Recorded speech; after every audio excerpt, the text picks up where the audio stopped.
Welcome to my channel कक्षा शिक्षा। और आज हम बायोलॉजी में ह्यूमन डाइजेस्टिव सिस्टम को पूरा एनालिसिस करने वाले हैं। सो इस वीडियो को एंड तक ज़रूर देखें और अगर आपने मेरे चैनल को सब्सक्राइब नहीं किया है तो एक बार सब्सक्राइब ज़रूर कर लें। तो चलिए स्टार्ट करते हैं ह्यूमन डाइजेस्टिव सिस्टम। सो सबसे पहले ये आप देख सकते हैं कि मैंने एक चार्ट बनाया है जिसमें मैंने पर्टिकुलर जितने भी हमारे ऑर्गन्स होते हैं ह्यूमन डाइजेस्टिव सिस्टम में सबको एक एक करके 1 बाय 1 करके मैंने यहाँ पे प्लॉट किया है, लेबल किया, आप देख रहे होंगे। सबसे पहले जो हमारा ह्यूमन डाइजेस्टिव सिस्टम होता है उसमें एलिमिनेटरी कैनाल एंड एसोसिएटिव ग्लैंड का एक कॉम्बिनेशन होता है। जो हमारी एलिमिनेटरी कैनाल होती है वो 9 मीटर लॉन्ग होती है, मीन्स एक लंबी सी ट्यूब होगी जो हमारे माउथ से लेके हमारे एनस तक का पूरा प्रोसेस करती है। उसके बाद कुछ एसोसिएटेड ग्लैंड्स होते हैं जैसे कि लिवर, पेनक्रियाज और भी बहुत सारे ग्लैंड्स होते हैं जो कि इसको हेल्प करते हैं सिक्रीशन में। ओके, तो चलिए स्टार्ट करते हैं 1 बाय 1 करके। हम सभी ऑर्गन्स को बहुत डिटेल में समझेंगे। चलिए स्टार्ट करते हैं। आता है माउथ। माउथ में बेसिकली क्या होता है कि हम मान लीजिए कि जो भी खाना खाते हैं सबसे पहले वो माउथ में ही जाता है, जिसको हम इंजेशन कहते हैं। Ingestion means intake of food. जो भी हम खाना खा रहे हैं सबसे पहले अपने माउथ के अंदर लेते हैं। ओके, उसके बाद आपको पता है यहाँ पे दिख रहा होगा आपको कि मैंने माउथ के अंदर लिखा है बकल कैविटी। मीन्स माउथ के अंदर ही बकल कैविटी आती है और बकल कैविटी में 3 पार्ट्स होते हैं, teeth, tongue and salivary glands. Okay, so जो टीथ होता है वो च्यूइंग का काम करता है, ग्राइंड ऑफ द फूड, यानी कि ये फूड को ग्राइंड करने का भी काम करता है। उसके बाद टंग।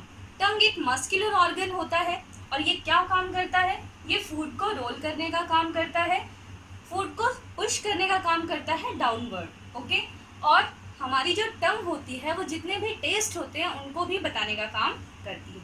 अब नेक्स्ट वन को देखते हैं, salivary gland. Salivary gland basically क्या होता है, अगर आप किसी खाने को देखते हैं या फिर अगर दूर से कोई खाना बन रहा होता है तो आपके मुंह में पानी आ जाता है, वो पानी नहीं होता।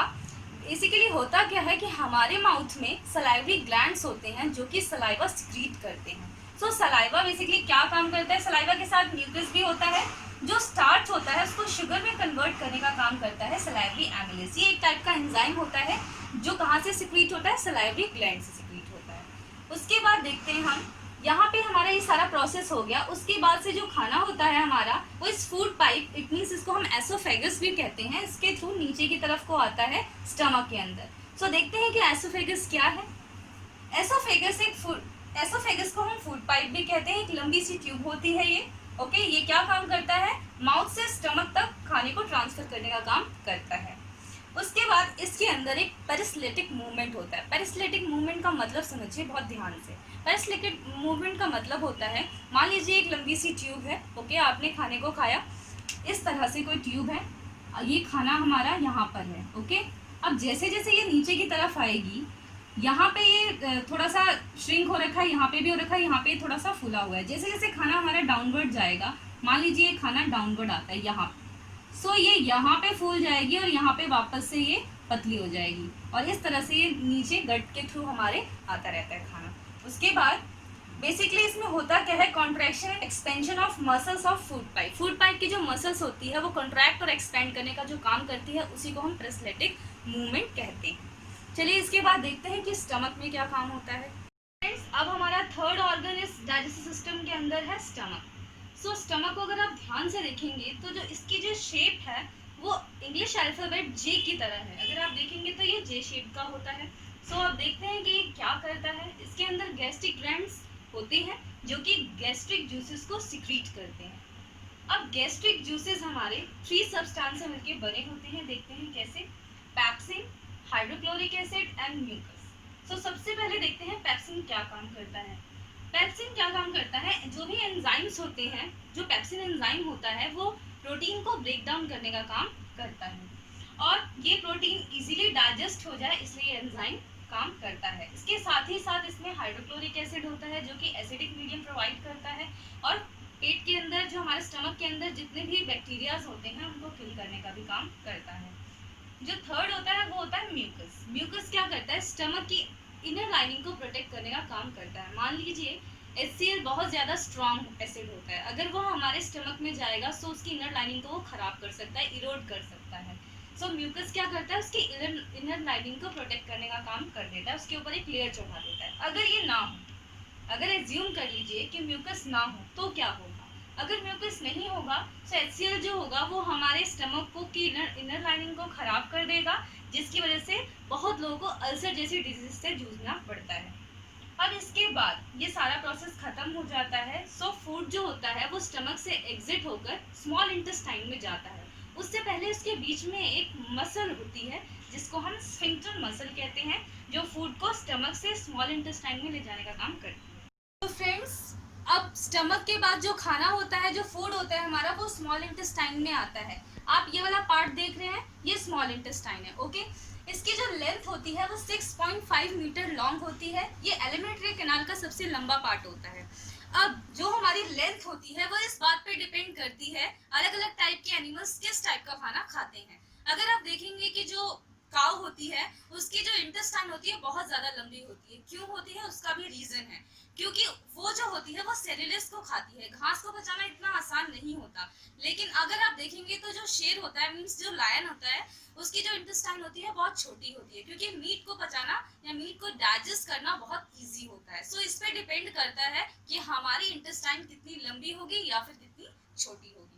अब देखते हैं कि इंटेस्टाइन के अंदर कौन कौन से काम होते हैं। सबसे पहले 3 टाइप की चीजें इसके अंदर होती हैं। सबसे पहले आता है इंटेस्टाइनल एंजाइम्स। कौन कौन से एंजाइम होते हैं आपको पता है? यहाँ पे कंप्लीट, ये साइट है हमारी कंप्लीट डाइजेशन की।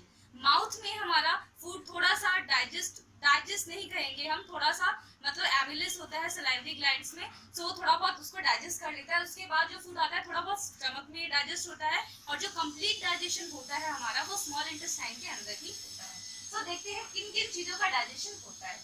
तो कार्बोहाइड्रेट जो होता है हमारा वो ग्लूकोज में कन्वर्ट हो जाता है, प्रोटीन एमिनो एसिड में कन्वर्ट हो जाता है, and fats fatty acid and glycerol में कन्वर्ट हो जाते हैं। अगर इसके स्ट्रक्चर की बात करें तो ये विलाय जैसा स्ट्रक्चर होता है। विलाय का मतलब क्या होता है? Finger like projection. अगर आप देखेंगे तो फिंगर इस टाइप की होती है कुछ। इसका मतलब अगर मान लीजिए यहाँ फूड आया, अगर ये यहाँ पे आया तो ये इतना एरिया हमारा अगर एक्सपैंड हो जाएगा तो ये सरफेस एरिया को बढ़ाने का काम करेगा। तो ये इस तरह का स्ट्रक्चर होता है। ओके, फिंगर लाइक प्रोजेक्शन इसको कहेंगे, और ये फूड को ब्लड एब्जॉर्ब करके ब्लड में ले जाने का काम करता है। उसके बाद देखेंगे कि कहाँ से सिक्रीशन प्रोवाइड करता है। तो ये 2 जगह से सिक्रीशन प्रोवाइड करता है, लिवर एंड पैनक्रियास। सबसे पहले बात करते हैं लिवर की। तो लिवर के अंदर बाइल जूस बनता है, और बाइल जूस जो होता है वो स्टोर कहाँ पे होता है? वो स्टोर होता है गॉल ब्लैडर के अंदर। आप देख रहे होंगे ये छोटा सा पार्ट, ये गॉल ब्लैडर है, ये हमारा लिवर है। ओके, लिवर इस ह्यूमन डाइजेस्टिव सिस्टम का सबसे लार्जेस्ट पार्ट होता है। इंटेस्टाइन सबसे लॉन्गेस्ट होता है, and liver is the largest part of the human digestive system. अब गॉल ब्लैडर की बात करते हैं। बाइल जूस स्टोर कहाँ पे होता है? गॉल ब्लैडर के अंदर। और जो बाइल जूस होता है वो एक ग्रीनिश लिक्विड होता है। अब देखते हैं कि क्या काम करता है। ये फैट के लार्ज ग्लोब्यूल्स को स्मॉलर ग्लोब्यूल्स में कन्वर्ट करने का काम करता है। इट मीन्स यहाँ पे ये इमल्सिफिकेशन का काम करेगा। इमल्सिफिकेशन का मतलब क्या होता है? मान लीजिए आपके जो कपड़े हैं या आपके जो क्लोथ्स हैं वो गंदे हो गए हैं, सो आप उसको क्या करते हैं? उस पर सोप लगाकर उसको साफ करते हैं, क्लीन करते हैं। उसी तरह से ये काम करता है, यानी कि लार्जर ग्लोब्यूल्स को किस में कन्वर्ट करेगा? छोटे छोटे ग्लोब्यूल्स में कन्वर्ट करने का काम करता है। इसका एक और भी काम होता है। सो ये और एक क्या काम करता है? ये एसिडिक फूड को अल्कलीन करने का काम करता है। मींस ये एसिड को बेस में कन्वर्ट करने का काम करता है, ताकि ये इस पे अच्छे से काम कर पाए। पेनक्रियाटिक जूसेस होते हैं, इस पे अच्छे से काम कर पाए, इसलिए ऐसा करता है। अब बात करते हैं पेनक्रियास की। पेनक्रियास जो होता है वो जस्ट यहाँ स्टमक के नीचे होता है, पैरेलल होता है। ओके, आपको एक छोटा सा दिख रहा होगा यहाँ पे एक ऑर्गन, इसको हम पेनक्रियास कहते हैं। सो पेनक्रियास स्टमक के पैरेलल होता है। पेनक्रियास के अंदर पेनक्रियाटिक जूसेस बनते हैं, और इसके अंदर कई सारे एंजाइम्स होते हैं जो अलग अलग पार्ट्स में किसी चीज को डाइजेस्ट करने का, ब्रेक डाउन करने का काम करते हैं। सो देखते हैं क्या क्या होते हैं। एमिलेज जो कि स्टार्च को ब्रेक डाउन करने का काम करता है, ट्रिप्सिन जो प्रोटीन को डाइजेस्ट करने में हेल्प करता है, and lipase fat and glycerol को इमल्सिफाई करने का काम करता है। सो यहाँ पे स्मॉल इंटेस्टाइन का पूरा वर्क खत्म हो जाता है। अब देखते हैं स्मॉल इंटेस्टाइन के बाद जो होता है फूड हमारा वो लार्ज इंटेस्टाइन के अंदर जाता है। सो देखते हैं कि लार्ज इंटेस्टाइन में किस तरह से वर्क करता है। इंटेस्टाइन में जो विलाई का जो स्ट्रक्चर था वो पूरी बॉडी में हमारा पूरी सेल के अंदर ब्लड के थ्रू फूड को पहुंचाने का काम करता है। उसके बाद अब देखते हैं लार्ज इंटेस्टाइन में क्या काम करता है। सो लार्ज इंटेस्टाइन का जो स्ट्रक्चर होता है वो भी विलाई जैसा ही होता है, और जो भी जो फूड डाइजेस्ट हो चुका है स्मॉल इंटेस्टाइन के अंदर, उसके बाद जो वेस्टेड फूड बच गया, मीन्स जो अनडाइजेस्टेड फूड बच गया, वो लार्ज इंटेस्टाइन के अंदर आता है। और यहाँ पे उसमें जो भी वाटर होता है उस मटेरियल से अब्जॉर्ब कर लिया जाता है, और उसके बाद जो भी वेस्ट मटेरियल बच जाता है, उसके बाद यहाँ से उसका एग्जिट होता है एनएस एंड रेक्टम के through. So NS and rectum आपको दिख रहा होगा, मैंने यहाँ पे 2 ऑर्गन्स बनाए हैं, एनएस एंड रेक्टम होते हैं, इनके थ्रू वेस्ट मटेरियल बॉडी से थ्रू आउट होता है। ये हमारी बॉडी के लिए वेस्ट होता है, इसलिए बॉडी के अंदर ये ज़्यादा टाइम तक नहीं रहना चाहिए। ओके और एनएस के अंदर हमारा एक एनल स्फिंक्टर नाम की मसल होती है, जिसके थ्रू ये वेस्ट मटेरियल थ्रू आउट होता है। अब कुछ 2 इंपॉर्टेंट पॉइंट्स की बात करते हैं। यहाँ पे आप देख रहे होंगे कि ये 2 ऑर्गन्स आपको नजर आ रहे हैं, आपको ये दिख रहा होगा इस तरह का पार्ट, एक इसको हम डायफ्राम कहते हैं। बेसिकली डायफ्राम क्या काम करता है? डायफ्राम जो होता है वो respiratory system and digestive system को सेपरेट करने का काम करता है। अगला पार्ट होता है अपेंडिक्स। अपेंडिक्स क्या होता है? ये हमारे बॉडी का एक वेस्ट ऑर्गन है, इसको हम वेस्टिजियल ऑर्गन भी कहते हैं। ये बॉडी के राइट साइड में होता है और इसमें बॉडी के अंदर इसकी कोई भी नीड नहीं होती है।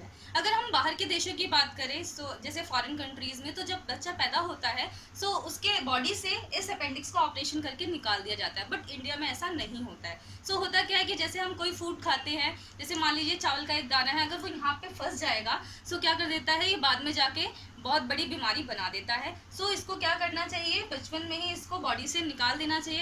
टॉपिक अब यहीं पे ओवर हो जाता है। अगर आपको मेरी ये वीडियो अच्छी लगी तो इसको लाइक ज़रूर करें। अगर इसके बाद आपके कोई क्वेरीज हैं, कोई डाउट्स हैं, सो कमेंट सेक्शन में आके आप मुझसे पूछ सकते हैं। और अगर अभी तक आपने सब्सक्राइब मेरे चैनल को नहीं किया है सो बेल बटन प्रेस करके आप इस चैनल को सब्सक्राइब कर सकते हैं। आप मुझे फेसबुक पेज और इंस्टा पेज पे भी फॉलो कर सकते हैं, उसका लिंक इस वीडियो के डिस्क्रिप्शन में दिया गया है।